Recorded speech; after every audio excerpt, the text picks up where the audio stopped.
and I get trained by them. And I know quite a bit about it, and what I use my specialty to do is to help people learn how to search patents.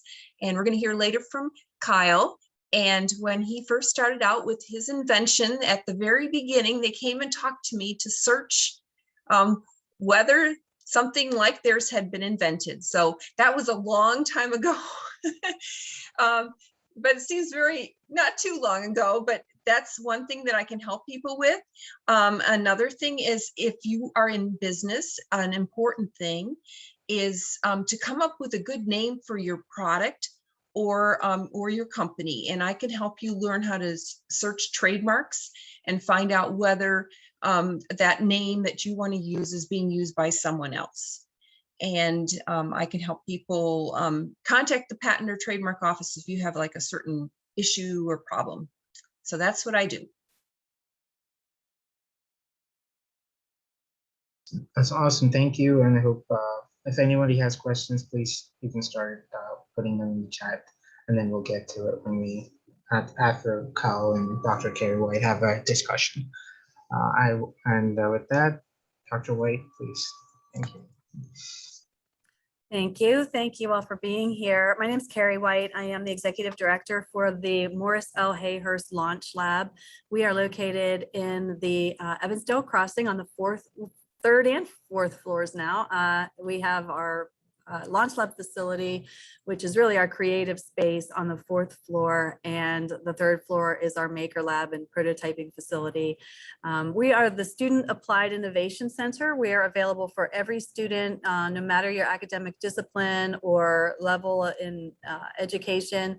We are here to support you and find you the resources that you need to make your product, your service, or your business. We work very closely with Marion, and of course, Kyle has been through the entire process here, which you'll hear about in a little bit.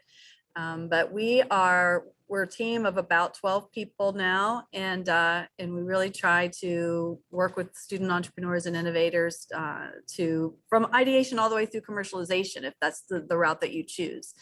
We're here Monday through Thursday from 9 until 4, and then also by appointment. But we really just, ask that you stop in, check out the facilities, meet with some of our team members, and let us help you through this process of commercialization. And with that, I will hand it over to Ann Jones, who is here with me in the LaunchLab and plays a little different role. Hey, thank you, Carey. Yeah, I'm a business advisor here in the LaunchLab. And so I get to work very closely with Dr. White and Marianne Armour-Gemmen as I work with students. One of the things as a business advisor, I work with any student coming in at any sort of level of their idea. From I have a business I've been running already and I really want to figure out how to grow it, to I've got a problem and I'm working through. I think this problem is something that needs to be solved. So there's a lot of there's a wide range, but there's also some real similarities in anybody who comes through here. First of all, everyone is welcome to come in and see what we have and see if we can help. Of the people who come through the LaunchLab that work with us that really take it to the next level, there are a couple things that we see. Number one is the number of visits. So actually there was recent research done. Carey did some data analysis and looked at what is that sort of sweet spot between how many visits and how much someone comes into the LaunchLab. And what was it? It was around 15 to 20 visits. Kyle, I think you were a little bit above that number, but that also has to do with you were here for a while. But there's that number of visits of people who come in, who keep coming back and working with the LaunchLab, even though, sometimes you get your idea shot down, or you hit a wall, or you find out that your brilliant idea has already been discovered by somebody else. But there's also the they're people who keep moving forward, right? The person who comes in here 50 times may just need to get another group of friends, right? So we want people who are coming in here, but coming in here and really making use of it, and also the quality of the time and what they do when they're coming in here. So the people again who are the most successful here are the people who come in and not only work with me and with Carrie, but also interact with other students, interact with Marianne, and also get involved in our pitch competitions, which is so important. What they do, if you come in with me, that we start with the very beginning of what your idea is, what your problem is. Is it something that could be or could be patentable? Is there sort of any kind of IP that needs to be looked on? We send them right to Marianne. Is this something that needs to be prototyped? We don't send them to prototyping until they've been able to really sort of figure it out. Can they draw it out? Can they duct tape and cardboard it out? Have they talked to Marianne? And then we get them into our makerspace, which is on the 3rd floor, and take it from that to begin to sort of, can it be 3D printed? Can it be sketched out? We also, and even if it's a service, we don't wait for, as we were talking about, the magical coder to put your brilliant idea together. We work with you to sort of figure it out. If we don't know how to code, can we do it with Post-its and stuff like that to sort of put your idea together before we go through? And Carrie's going to jump in with some stuff as well. But let me just one more thing. And then we send you out we work with a business model canvas, and I'll pass over to Carrie to talk about that, but we send you to do like customer discovery, right? Getting out there, getting out of the office, getting out of your comfort zone. And when you have an idea, that it's not just visiting us in the LaunchLab, but going out and speaking to people you don't know about your idea, as well as working together with the library to do that secondary research. The other thing is that it's a process working with us. So Kyle, I'm not sure, what year were you when you first came into the LaunchLab? That's a great question. I think it was 2018. All right. Were you a freshman, sophomore, junior? Junior or a senior or a super senior, something like that. But yeah, something in that range. So when we have like a junior or senior, that's, we try to get them up to speed as fast as possible. So somebody can be there to catch them as they leave school. When we get people in earlier who are going to be here for a couple of years, that's when we often push them to do continuous improvement, right? You've been able to get out there, you've pitched your idea. Now that's not enough. Let's get you to the next level. So we do try to work a lot here on a balance of not carrot and stick, but more support and bullying you forward to a stronger idea. Carrie, you had jotted something down. Do you want to add to that? Yeah, I just wanted to let everybody know that we do several pitch competitions throughout the year, and Anne mentioned doing a pitch. Our next pitch competition is November the 18th. If anyone would like to attend, I put the registration in the chat. If you've not seen a pitch competition, you're not familiar with it, or you think it's something that you might want to do in the future, it's a great idea just to attend and see what it's all about. So Satish, I think that's it from us. So we will hand it back over to you to get to the good stuff.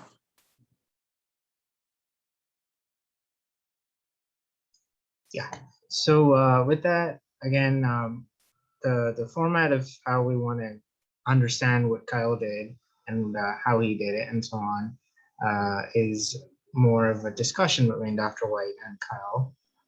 So there are certain questions that he'll answer, but then again, if there are any other additional questions, any of you, please feel free to type in the chat. So Dr. White and Kyle, please go ahead. Thank you. Yeah, thank you, man. I really appreciate that. Hello, everyone. I'm super pumped to be here. Ann and Carrie, the Launch Lab looks unbelievable. I feel like I haven't been in there in a while, and it is a whole new space. It's competitive with the very best, MIT, Cornell. We've been to all of them, and that it looks very impressive behind you. So I love it. I'm about to stop back in. I'm going to go ahead and go out on a limb here, and this could fall flat on its face or not, but let's go ahead and try to get as many people as possible to put in the chat if you are a grad student, like what's your major, what's your specialty. If you're a faculty member, put faculty member, what group are you part of? As many people as you can, try to just put that little bit of information in the chat for me. I'm gonna keep going in case this falls flat on its face and no one puts anything in there. But I'm gonna check back in on it so I can come back around and answer questions.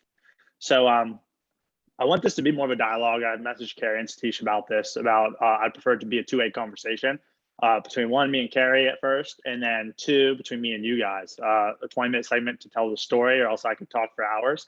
And then a little bit more, because I like to get in the weeds and be practical and really talk with all of you individually, whether it's you have a real practical in the weeds question you have something about, or if you just want to circle back to something about our story or whatever.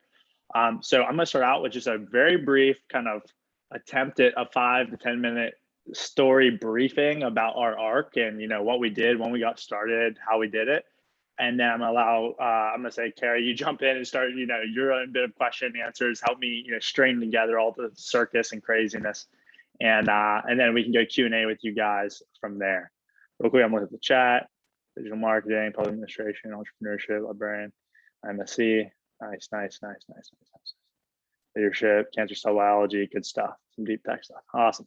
So let me kick this off with just saying that I'm a total believer of ignorance on fire over wisdom on ice. And that's because I totally come from this background of ignorance on fire. I was just a young hustler in college trying to, do as many things as possible. But not really having any clue as to actually what I was doing at any point. And just to resurface that, me and my co-founder, who heard me reference the name James a lot, James and I came from money. None of our parents were entrepreneurs. We didn't come from a background that enabled us to do this in any weird, beneficial way. I think that's always important, because when I just want to get on a stage, I want to go, you came from money, and then just write them off on that. But that's just not how it works. So neither James nor I came from money. We had zero subject matter expertise in the business that we built to today, which is kind of weird, but it's how it worked. And neither him nor I had previous business experience. So I feel like that checks every box in the sense of like, we don't deserve to be here, or we didn't have anything that kind of tilted things in our towards our benefit. What we did have a benefit of are the things that I'm going to encourage you and say, like, you guys might be in the best situation ever in the world for becoming a future entrepreneur. If you're a grad student, you're in college, or you're faculty, either way, my point is you have subject matter expertise in something, and you're young, ambitious, and you can still take risks. That's one. And the second is that it's never been a better time to be an entrepreneur worldwide ever, because look at all the resources that are being propped up from universities, from states, from worldwide governments, and it's totally acceptable. Like, if you want to say that you were an entrepreneur back in the 90s, people would write you off and like they think you're like garbage and like, what? That's the weirdest excuse I've ever heard for anything. And now people are literally willing to throw money at you and put it in your backpack and try to get you to walk out of school with it, like start a business. And I think that's kind of why everyone's here today. I mean, that's what LaunchLab is built for. They want to see more people become entrepreneurs. So enough with all the small housekeeping stuff. I appreciate you participating and putting stuff in chat. I'm going to start with just kind of the brief origin story of how we got started. A little background on myself and James as co-founders. So if James was here today, he would admit that we're a very yin-yang relationship. We're complete opposites on the spectrum. We're very different. I'm very loud, boisterous. You would tell me to quiet down in the cafeteria. He's a little more quiet, nerdy. Imagine him having 3D printers all in his basement and talking about crypto in 2014, because he was, and he did have 3D printers in his basement when I met him. And then myself, I had a YouTube channel. I was growing it to a few thousand subscribers. I was talking about my experience of failing classes in school, or just talking about trying to be an engineer in school and the struggles of that, right? And you can go out there and still find those types of videos on YouTube. So we've essentially partnered up, and I had met him just a few months earlier, and we thought we were kind of complementary duo. So we decided to register in the West Virginia business plan competition between his skills and mine. He had 3D printers, right? And he was working on this drone project at the time. And I had this YouTube channel. So we're like, oh, like you can kind of build things and I can kind of distribute them and talk about them and, you know, teach around them. And we had this weird idea. We saw the business plan competition was available with that big sign outside the LaunchLab. So we enrolled in the business plan competition. We got accepted through the first round. And then we went to the LaunchLab to get help from there, because I think this is embarrassing. I still don't know what it's called, but you guys gave us like a charter. It looked like a charter. Help me out. Someone's got to chime in. I don't want to go too far down the road here. I do not know what this is. Canvas, business model canvas. Yes, I got it on my end. So they gave us the business model canvas. And I was like, what is this? I was so clueless. I was like, I have no idea what this is. They don't know what they're talking about. We're doing YouTube distribution. Hello. And like they were in there like, yeah, it's not exactly how it works. And they gave us the hands-on help that we needed in understanding each of these segments and how to appropriately fill it in and why it matters, et cetera, et cetera. So that's kind of how we got our start with the business. And oh man, waiting to bring this thing out. I will in 1 second. So we started there not knowing anything about this stuff. But one thing like Ann and Carrie already said is the one thing we were very good at is coming back to the LaunchLab over and over and over. One, because we wanted to progress in the business plan competition. So we wanted to like work that system and understand like the levers and dynamics and what to pull. But two is we didn't know anything about building products. We didn't know anything about the business aspect or how you're gonna make money or the models or how do you talk to people and get people on your advisory board, all those types of stuff. We didn't know anything about any of it. So we were going there for that help. And every time we showed up, we were getting a little better. And I think this is a key, right? Every time, I don't think they ever wrote us off for as much as we showed up and as hopeless as we seemed. I don't think they ever wrote us off, because every time we showed up to LaunchLab, at first we showed up with this big clunky drone, like you're gonna put that in students' hands. We were called Iconic EDU, and we had this big clunky drone, and they were like, that's never gonna make it into any school ever. So we eventually had to work it down and make it more kid friendly and make it more, start making tutorials so that teachers in school could use them, etc. So the idea with Iconic EDU was that we were just making kits, putting them in schools, and we were gonna profit from that and sell them on YouTube. That was the furthest extent of our dreams. That was like what we were gonna do. And here's what that kit looked like when it was finished up. And we see all these signatures on it. And it's because we had so many friends and so many people helping us out in the process along the way. Here's the inside of the kit. And it's so crazy to think about this, because this took so much effort, like you would have no idea. It's like a drone bought from China. Some of it's 3D printed, some of it's not, all this stuff. So we were trying to figure out how are we gonna change the world with this, right? Because we were like, hey, we're in the West Virginia Business Plan competition, and we know the startups are about changing the world and disrupting things and doing stuff, but this doesn't seem right. And that was quickly validated. So we ended up taking a trip to Pittsburgh to like an accelerator up there, and we got our first punch in the face. The guy was like, you guys are changing STEM education. And he looked at our kit and he's like, companies like we invest in and companies who like we accept and talk to are like changing how the whole underlying education system works. They're like, they're changing how it works and how people learn. They're not just selling kits. And we're like, oh geez, like we were so upset driving back. We're like, we really have to shake something up. So long story short, we were like, how do we get these kits into schools for free? How do we get every kid in America a drone STEM kit for free? And we're like, well, Google collects data and like they give their product for free. So like we have to collect data of some sort. So we started getting into air quality sensors, understanding how we could tie this into the drone itself. So as kids experiment, we can collect air quality data and find a way to sell that data. And yes, you would think that would be like, it would be more advanced of a technique than this, but no, it was like that cut and dry simple. We started researching like white papers online around air quality and what type of sensors it takes and all this stuff, right? So we developed that out. Actually, funny enough, I have air quality sensors in this box, like miniature ones that we were actually going to use with the kits. And we started applying to worldwide competitions with this idea, or nationwide ones. And Carrie, as you know, like we started getting into some of these competitions, which was crazy, right? It's like nuts to think like if you could like cast a vision and try to solve a hard enough problem, people kind of gravitate towards you and they love people who kind of do these things. So there's nothing wrong with getting out there and saying, hey, I'm going to sell mugs, or I'm going to sell like a wine holder, I'm going to sell tables and chairs, or just stuff that's like kind of more general day-to-day small business.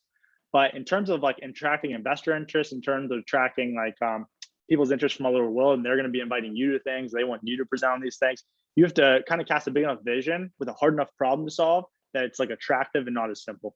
You're gonna have a big bang disruption moment.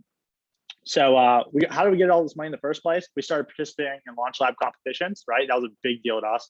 Carrie, you remember how many times we were in there pitching? Everyone we lost, it was like a head hanging, like walking out of the room. But the ones we won, that's how we got our first few $1,000s to even put this kit together. When I say we started from nothing, like I didn't even have 50 bucks, I don't think, at the time to even like put towards a kit. Like me and James were like, hey, well, we split it 50-50. Like I don't even think I would have had it. So the LaunchLab really was pivotal in that moment, got us to those national competitions, took it a step further, helped get us to the national competitions, right? Helped get us stay and the travel there and be able to participate, represent the university. We never won one of these, but it really added to our network and understanding about how startups work. We've got to interact with big time investors. We got to interact with people who were doing things at another level that we hadn't seen before.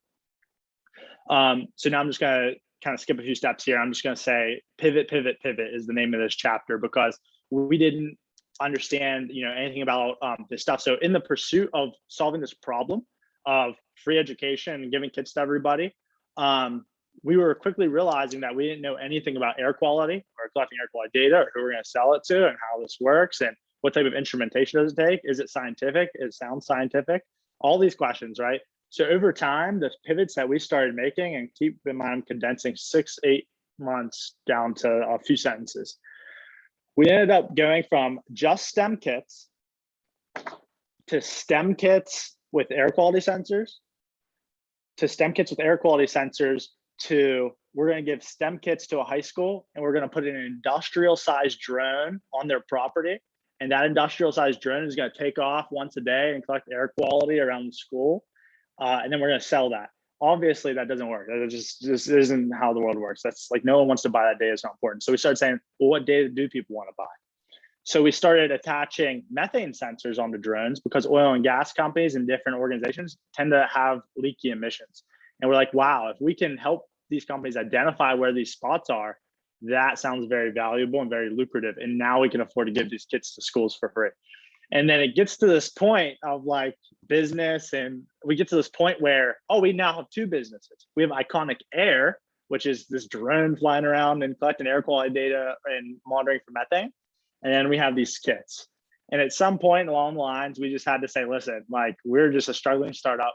And it seems like we're going to make money from this drone business that we're starting, this drone business that's collecting methane data at oil and gas companies. And it seems like the kit thing might just have to wait. As fun as it is, and as sexy as it is, and as good of a, trying to do good in the world for STEM, for education, it was just like we weren't really changing anything or disrupting anything. But it seemed interesting that we were flying this huge $6,000 drone and collecting methane samples, and NSF was interested, and VentureWell was interested, and all these companies were interested. And we were like, wow, I mean, follow the money, follow like where we're kind of making headway. It was kind of novel. Not a lot of people hadn't heard about this in 2018. And so we just kept pushing down that route. So we kind of moved off of Iconic EDU. So now we have this new brand called Iconic Air. And Iconic Air was a drone flying company. And we were hiring researchers at WVU, probably similar to some of yourselves.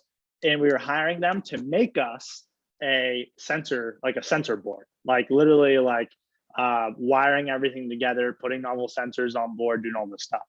But there's a problem. Like we were ordering the wrong sensors. We didn't know what we were doing. We were locking down oil and gas pilots, literally like Marathon Petroleum, calling us and they're like, hey, we'll bring you on and pay you $2,000. And we would show up to site and we go to fly this drone. And we hadn't even tested that much on it. And then we quickly, because we didn't know where to get methane from, and we just didn't understand how this worked. And we thought it would work because the guy who built it for us said it would work. And we ended up not getting paid. And that's kind of a hard thing when you sign a contract and then don't get paid. And it feels pretty bad. Anyway, so I'm fast forwarding a lot here, and we'll circle back around for questions. We can dive in as much as you guys want on anything you want. I'm just trying to get through this original push. So long story short, we got money from National Science Foundation to continue with this type of invention. We got money from VentureWell. We got money from some national competition stuff. And we were making headway. Like to us, yes, this was failure after failure, but it was kind of up and to the right the whole time, It's like we're still getting like money from these groups, we're still getting grant funding, and it seems like people are like, this is a novel idea, and people are like, why shouldn't there be drones everywhere flying, collecting data on things? Like it feels like very Jetson-like. It feels like that's kind of a next step in the right direction. And what we had realized is my co-founder, James, he was always he was not always a software developer, but he was kind of passionate about starting it. And he started developing some light software, and he's a real hustler. And what we realized is the one novel thing that we were actually good at doing that we had developed in this process is, as this drone would fly around and collect data, we were trying to figure out ways to visualize this data and to analyze it. And if you notice, something that was really growing was the drone market is growing and all types of data that they're collecting with drones. And we had realized, wow, we have kind of a unique way of visualizing this data. So we got our first, I know something I'm jumping around, but we got our first Air Force contract that we submitted on the back of NSF. Like, we're using this NSF logo. Look at us, NSF logo. Look at us, VentureWell logo. And we use that to kind of shimmy our way into the Air Force market. We're like, hey, we have some novel technology. And we were pitching them on the hardware and the software. And then halfway through that Air Force contract, we realized, like, man, this hardware, we are just garbage at it. It's not going to work. And we repitched our user on, hey, let's use your guys' hardware and let's use our software. And they got behind that idea. And that's what kind of kept the first Air Force contract going. And it's what led us into be able to fund ourselves, because we were graduating right at this time, is what led us to be able to graduate, fund ourselves on an Air Force contract out of school, the state of West Virginia. I mean, talk about resources to come in and help you. They were able to match some of the Air Force contracts. And now we're not just two students splitting $50,000. We're able to double it. Now we have $100,000 splitting it come out of the school. It's fueling some of the, the cost for us to just have salaries, et cetera. And yeah, so that was our start. That was our start in terms of how we got to there. So it's like, what do we do? What do we do today to bridge the last little gap? That was kind of the bridge in the software. What we do today, and it's gonna sound nuts, but the idea is that we're helping large emitting industries, oil and gas, chemicals, pharmaceuticals, reduce their emissions footprint. We're helping the world accelerate to net zero. And there's a little bit that I missed there in the gap between drones and this, and that's, we started getting more involved with oil and gas. We started casting bigger visions. We started working with real oil and gas companies around their leak detection programs, which is a big deal. And then we started realizing, hey, like, this is, once again, we're back having this moment like in 2018, where we walked into the Pittsburgh office with this STEM kit, and they're like, this isn't that novel. We had another one of those moments of like, and when we were in software, of like, hey, this is cool working in leak detection, but how do we cast a bigger vision? We cast a bigger vision. We started executing on it over the past 1 year to 1 year and a few months. That's what we've been executing on. Becoming very successful at it so far. Knock on wood, it's been working. We have several oil and gas pilots. We're doing probably a few $100,000 in ARR just from oil and gas companies alone year over year, and it's going to be growing. And then we're probably doing over $1 million on DoD contracts year over year. So every year they're re-upping on over $1 million. It's getting bigger. So we're starting to talk $20–30 million for scale. We're talking about working with the Navy now. We're talking about working Department of Health Agency. We're talking about doing mesh sensor IoT networks for data visualization, et cetera. And now I'm just throwing the whole ship at you now. But the idea is, what I'm trying to point out is, I really do believe with all my heart that Ignorance on Fire got us from being this small STEM education product to, I'm getting on calls now with vice presidents of oil and gas organizations that you all know. And we're talking about how we're going to take their data analysis and digitization of their organization and take it to the next level. And it's like, you tell me how, some kid could have pitched you on that 3 years ago and that would have made any sense at all. It's like, it just doesn't. It doesn't make sense. And to me, it's just about having Ignorance on Fire, trying to get to that next milestone, et cetera. So I'm gonna pause there because I can get a little ranty. So I'm gonna stop, let Carrie add some organization to thought, and then we can circle back around to the chat. Kyle, thanks. That was so awesome. And I want to address the questions in the chat first, but I also want to make a couple of general comments about Kyle and James, because they were in here in the LaunchLab a lot, but, and that's good. But every time they came in, they had done work. They had either researched something, talked to someone, worked on their prototype. They didn't just show up to say, what do we do next? It was always, we went and did this. What do you think? So they really did work hard on this, and it has definitely paid off. So, so Kyle, I want to go to the first question in the chat. Says, ballpark estimate, how many times would you have pivoted? Yeah, I'd say like four four or five, but it's like, it's not clear. It's like when you're going to pivot, you just start to have a bad feeling in your stomach of like, we're doing the wrong thing. And I think that's like your gut and intuition, like your internal machine learning models of like being a human. It's like kicking in. It's like, you don't want to come to grips when you get that bad feeling in your stomach. You don't want to come to grips with, oh boy, I feel it coming on again. Like I feel like we're doing the wrong thing and this isn't going to work out at the end of the day. And it's like, you just have to, after our second time of doing it, we were just like, hey, screw it. When we get this bad feeling, we are literally just moving, and we're not going to be romantic about it. We're just moving. The next question in the chat, excuse me, how long after Iconic Air was started did you transition to drone sensing instead of the kits?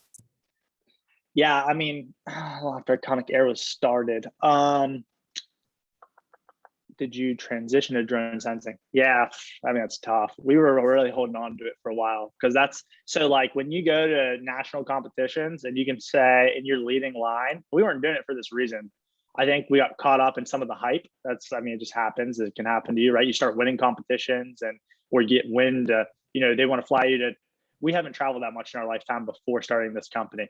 And then like a lot of national places, so, I mean, Carrie, you remember how what it was like? It was like, you're going to Texas, you're going to St. Louis, you're going to the West Coast, you're going to North Dakota. It just felt like win after win was coming in. And when that happens, you don't want to think, you want to, I mean, shouldn't that be an indicator that you're on a good track, right? So for the kits and the drone sensing, we should have pivoted off the kits like 2 months in or something, right? But because we were getting into all these national competitions, because we're promoting free education and free STEM kits to people all over the world by providing transparent air quality data, why would you stop saying that if you're getting invited to all these national competitions and it's working? And we think it's really going to work.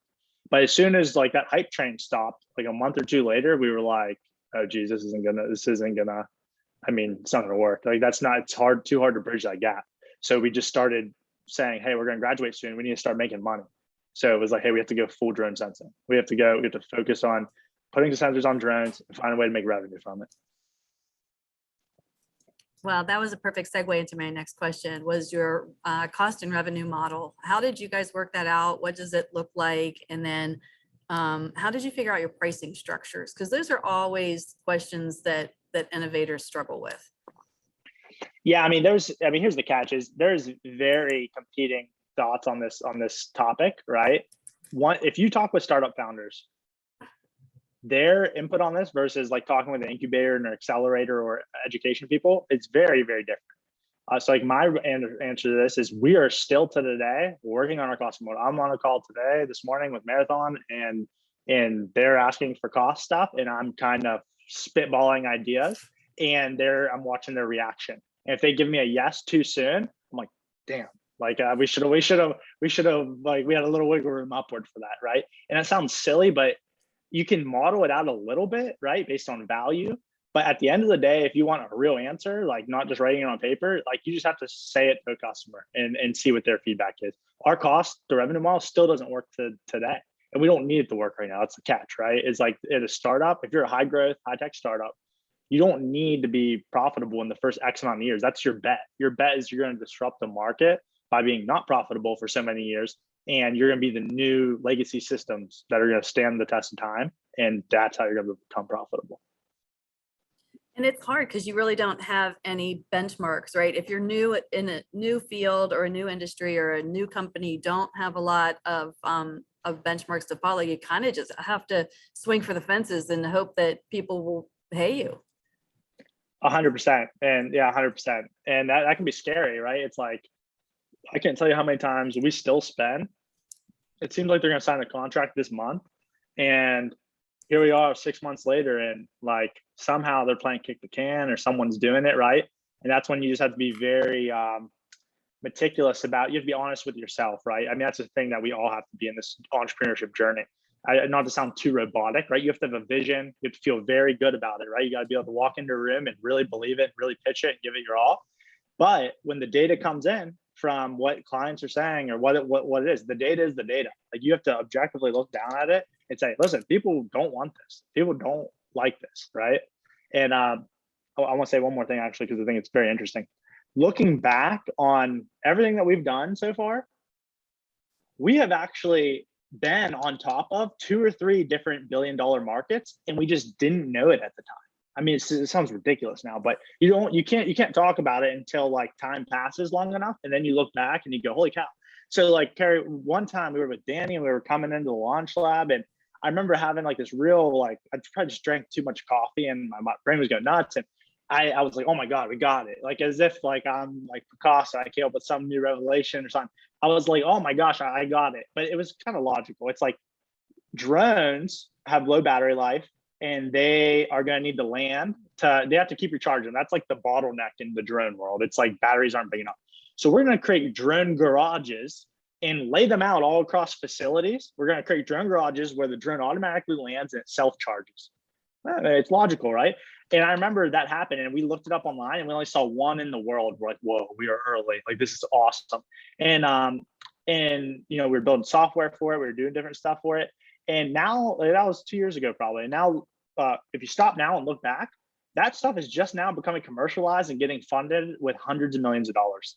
I'm not kidding. Like, that's like stuff that if we would have stopped right there and worked really hard on that problem, we probably could have been raising, you know, all that money. And we did it again when we were making software for drone stuff.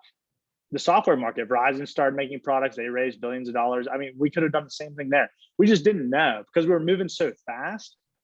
And we're first-time founders. We don't know what a lucrative market looks like. We don't know like what it looks like when you just have to sit in the pocket and maybe wait. Like, oh, we're here.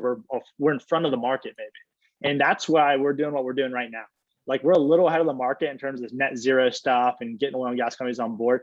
And it's like, so we're just hunkering down now. We're like, we're going to raise money like crazy. We're going to take what people are doing. We're going to raise money like crazy. We're going to hunker down this pocket.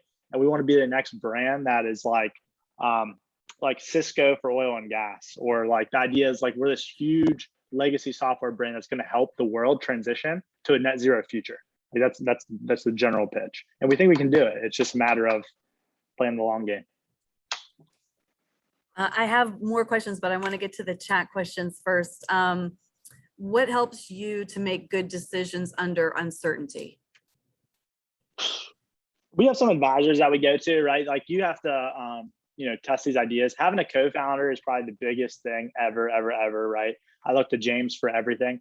Like, he's like, I don't think I could have done this. I think he would say the same thing. Neither of us could have done this on our own. And not just because we're splitting job roles, which we do. We split it right down the middle. But because we, like, when we're confused, or, you know, I'm on the phone with them 3 or 4 times a day.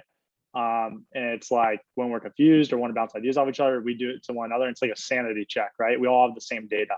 So like, when me and him have the same data and an investor looks at us and thinks something different, like, we don't feel crazy, right? We think he's crazy because we've been synced up and we know what's going on, and we check the market. We know how it's working. Sometimes you are going to feel crazy. I was just reading a very incredible article on kind of the problems with, you know, founders, the loneliness journey around founders and stuff like that, right? Part of the loneliness journey around this is, as you start your company and as it grows bigger, there becomes a date. So we're at like going on 10 employees here shortly. And what happens is none of those 10 employees has all the data that I have. Like, I could include them on every meeting. I could keep them in the loop. I can keep them involved, which wouldn't actually make sense, but I could. And I'm still going to have more data and more information and more understanding of these markets than they do. So at the end of the day, who has to make the decision? It's like the person at the top who has all the data and understanding and the markets and stuff, right? So it does get a little, you know, I don't know the right word, scary, or like you might question yourself. But at the end of the day, you're the most educated person, hopefully, to make the decision. I don't even remember what the question was, but I think we hit it somewhere there. I think you got it. Yeah, and then kind of I have a follow-up to that, because something you said about your employees, I was going to ask you how many you had. How do you select your employees, and how do you select members for your advisory board as well? Yeah, so right now we don't technically have an official advisory board formed yet, right? So we have like people who we lean on in different categories. Like, we have some software advisors who have done it before.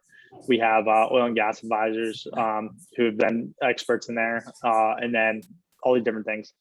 But how do we select them? We make sure they're subject matter experts in what they're talking about. We make sure that they've practically done it before. It is very easy to lean into professors at first, but I would advise kind of against that, right?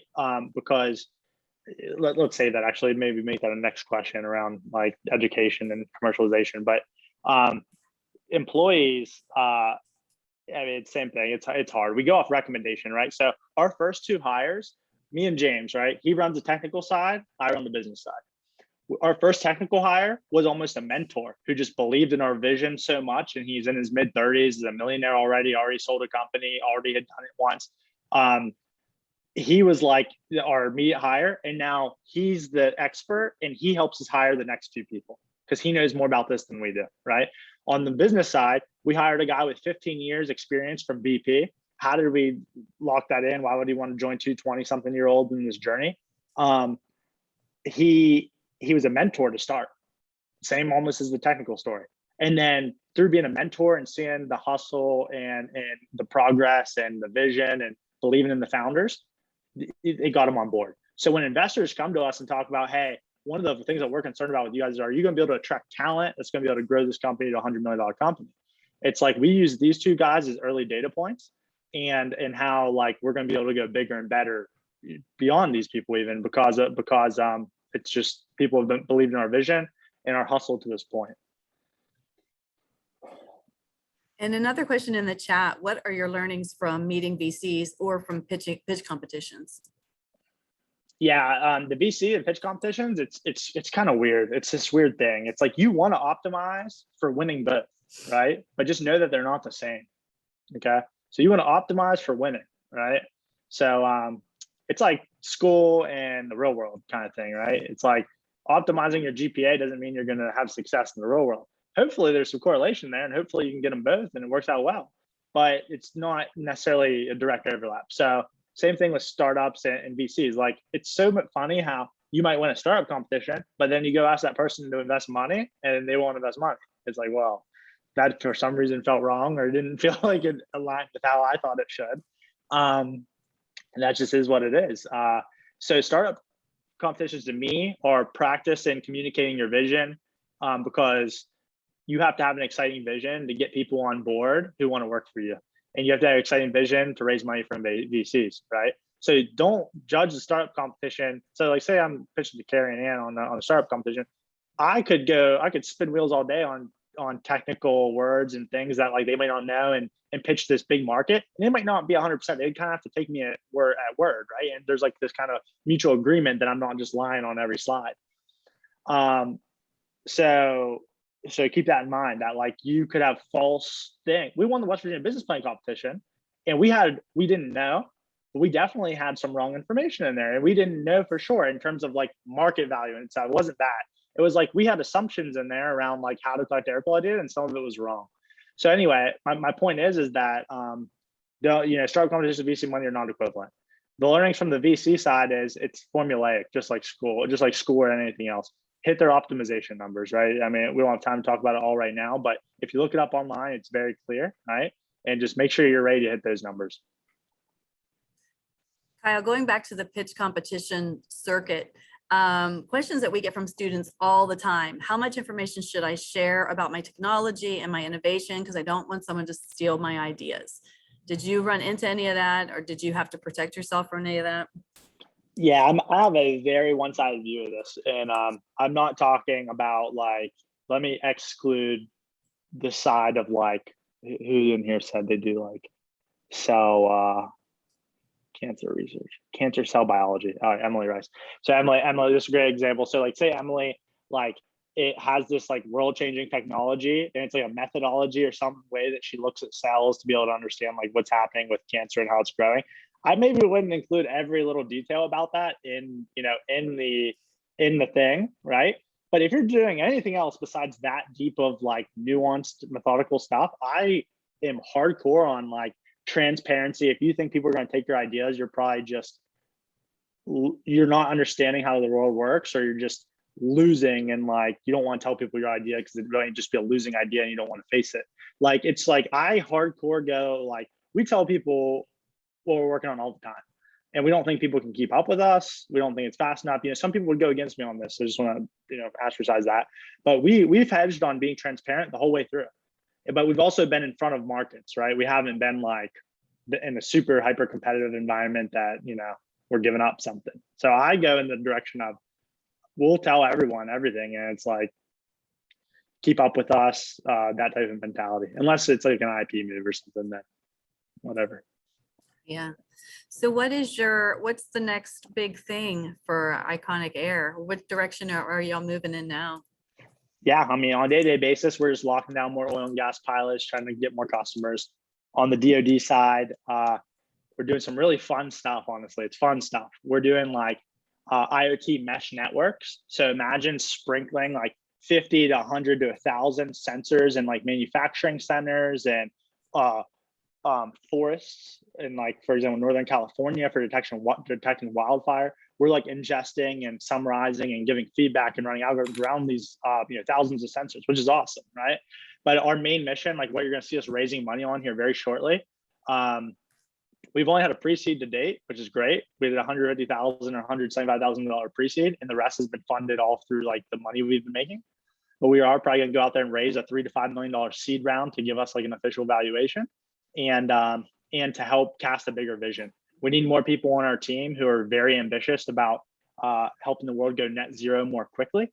And so that's the game plan. We're a pure software play helping the world go net zero.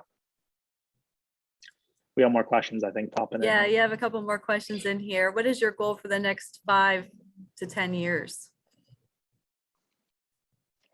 Yeah, I mean, yeah, I'm not sure. I think we're casting a 10-year vision and hoping we sell at 5. So we're casting that 10-year vision, and hopefully we exit with millions at 5. But here's the harsh reality: it's that people who raise seed rounds, 75% fail at some point. Like, they raise a seed of like millions of dollars and they fail, and then so it goes seed, Series A, Series B, Series C in terms of raising. So you would think when you get to Series A, B, and C, you're like, oh, we're like making it through the daggers. We're like getting better. This is great. And it turns out that Series C companies that raise a successful Series C round of like 100 to 200 to 300 million, 75% fail. So, I mean, I don't know if that's optimistic or pessimistic, but hey, entrepreneurship's a crazy journey, and I wouldn't have it any other way. This has been such an incredible time. 25% succeed. Just look at it that way. Yeah, no, for sure, for sure. Question: how easy or tough was it, your patenting process, all of your IP, patenting, trademark, copyright, all of that?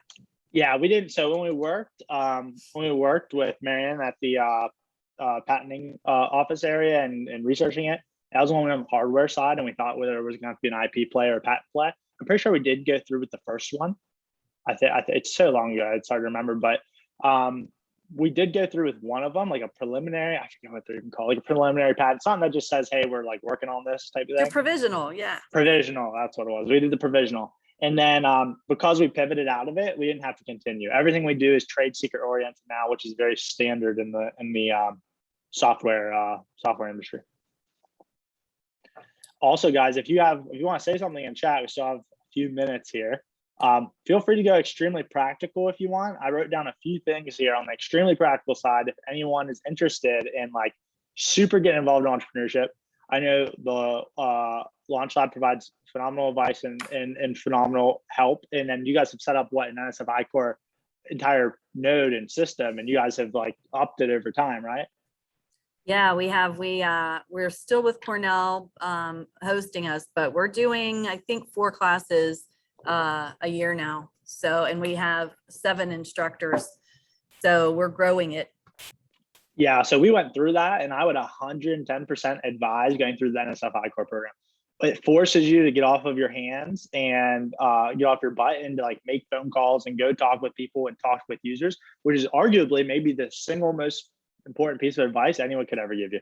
Go talk with users. There's a massive gap right now in the education research realm and the commercialization world. I think what a lot of researchers, including myself, who's a super fan of technology, get caught up in is all this deep research happens, and then commercialization is actually, Elon has a great piece on this. Commercialization is arguably equally as hard as all the research that went into it. It's like understanding the business and the incentives and how it's going to get a market and how it's all going to work, and finding a leader who's going to demonstrate that and lead the vision and march it forward. Very complicated. So NSF Core in my mind is like the first step in that direction. So if you're doing deep research and good work that should be brought to the surface of the world and commercialized, it should be. NSF Core, starting with WVU and then going to the national program, is exactly what we did. And we still put NSF on our slides to today. Like if you look at my sales deck slide, I put investment. First thing I put is this NSF logo, then I put this Air Force logo, because they're just total validators from customers. They're like, oh, we like to see that. And then, so that's one. And the second thing is the DoD. If you guys are selling technologies that are coming out of WVU, the DoD is revamping their entire sales process. What do I mean by that? That means they used to give a lot of money to very few companies that were at the very top and would negotiate long deals, like imagine Raytheon, stuff like that. They still give a lot of that money to them, but now they're also pulling some of that money away. And the world is going back to how it was in the 80s and 90s, where they're trying to give billions of dollars to startups and early stage venture organizations. That's how we got our money. We were maybe the first wave of it, but it's not going to stop. It's going to continue for the next decade, and start with the Air Force. So if you go Air Force and type in SBIR, STTR, Air Force specifically, you won't find yourself writing a 40-page document. You'll find yourself doing a 10 slide deck, because I wouldn't have sat down and wrote a 40-page document, I promise you. You'll find yourself doing a 10 slide deck, and you can get $50,000 just for that, just to go and just talk with more Air Force customers. It's like NSF all over again. That's a great opportunity for us to incorporate into the LaunchLab training and resources as well. So definitely look into that. We have just a couple of minutes left, and I want to see if anybody would like to come off mute and maybe has a question for Kyle that he hasn't addressed yet.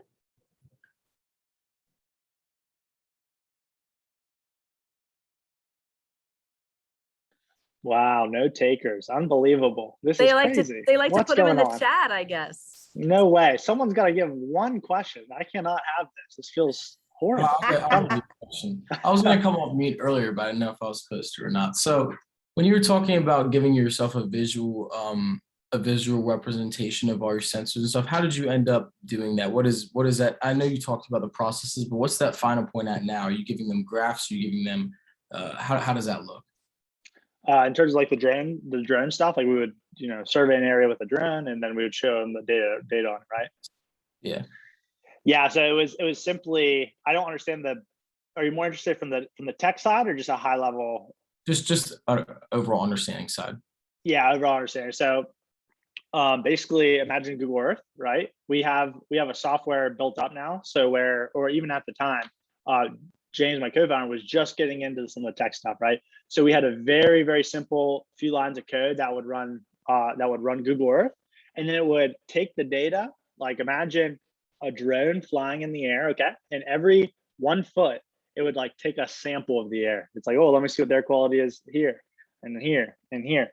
And we would just plot that he would plot that Google Maps. So it would be a heat map. So it would show like a part of West Virginia, like a county, and you could zoom down in on it, and it would show like red dot, yellow dot, green dot, green dot, green dot, green dot. And so the red dots for like where, the air quality was poor. And that's all it looked like. It was just a heat map visualization. But the key is like, so like, let me give you an example of why that's okay and why that's not okay. It's good because like, hey, we were able to create a visualization, but what you have to ask yourself is, what does that mean to the customer? And you don't know what that means to the customer unless you talk to them about it. That could be amazing, or it could be like, what am I looking at? Who cares? And unless you go and talk to the user or pick up the phone, nobody knows. Like, you don't know. It's like, unless you're doing the job, right? That's why if you solving your own problem maybe is the best place to start for entrepreneurs, right? If you're a subject matter expert, you solving your own problem around research and whatever it is you're working on, or if you're just an everyday individual going through school, solving your own problems that you come across day in and day out. These are probably the best areas to start. Do you have something you're working on?